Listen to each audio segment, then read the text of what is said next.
এই যে স্যার নাক ডাকার সমস্যা নিয়ে আমরা আলোচনা করছি, এটা নির্ধারণ করার জন্য আমরা কি কি পরীক্ষা নিরীক্ষা করতে পারি, এটা যদি একটু জানতে পারি স্যার। অবশ্যই যে কোনো রোগ আমি বলেছিলাম যে নাক ডাকাকে অনেকেই তো রোগই মনে করে না, কিন্তু এটা একটা রোগ। অতএব এই রোগটাকে নির্ণয় করার জন্য প্রথমে আমরা রোগীদের হিস্ট্রি নিয়ে থাকি এবং হিস্ট্রি নেওয়ার পর তার ক্লিনিক্যাল এক্সামিনেশন করি যে তার কোথায় প্রবলেম। এবং যখন আমরা বুঝতে পারি যে তার এই নাক ডাকার পাশাপাশি অবস্ট্রাকটিভ স্লিপ অ্যাপনিয়া থাকতে পারে, তখন আমরা একটি পরীক্ষা করি, যে পরীক্ষাটির নাম হচ্ছে স্লিপ স্টাডি বা পলিসমনোগ্রাফি।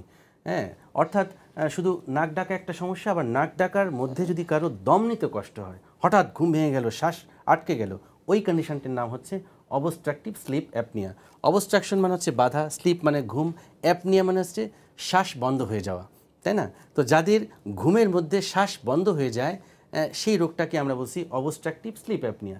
এবং এই রোগটা এতটাই খারাপ, বান্টি ভাই আপনি নিশ্চয়ই জানেন, উপমহাদেশের প্রখ্যাত সঙ্গীত শিল্পী বাপ্পি লাহিড়ী তিনি কিন্তু অবস্ট্রাকটিভ স্লিপ অ্যাপনিয়া আক্রান্ত হয়ে ঘুমের মধ্যে সাডেন ডেথ পর্যন্ত হয়ে গিয়েছে তার, এবং আমরা হারিয়েছি একজন বিখ্যাত সুরকার এবং শিল্পীকে। তো এটা কিন্তু একটা রেড অ্যালার্মিং।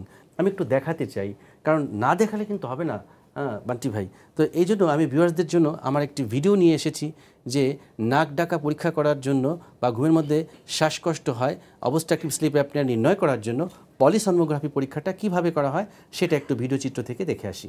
আমরা ঘুমের মধ্যে একটি পরীক্ষা করছি, তার বুকে একটি ডিভাইস আমরা লাগিয়ে রেখেছি এবং এই ডিভাইসের মধ্যে যে মেমোরি কার্ড রয়েছে সেখানে কিন্তু তার ঘুমের মধ্যে সমস্ত প্যারামিটারগুলো রেকর্ড করা হচ্ছে।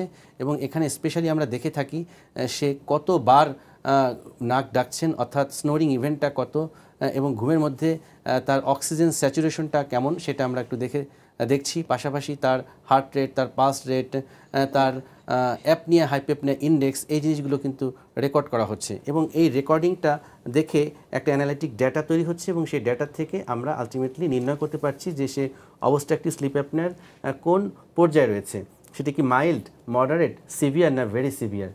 যদি মাইল্ড মডারেট অবস্থায় থাকে সেক্ষেত্রে এক ধরনের চিকিৎসা পদ্ধতি, আর যদি সিভিয়ার বা তীব্র হয়ে যায় সেক্ষেত্রে আমরা ট্রিটমেন্ট অপশনটা আমাদের রোগীদেরকে দিয়ে থাকি।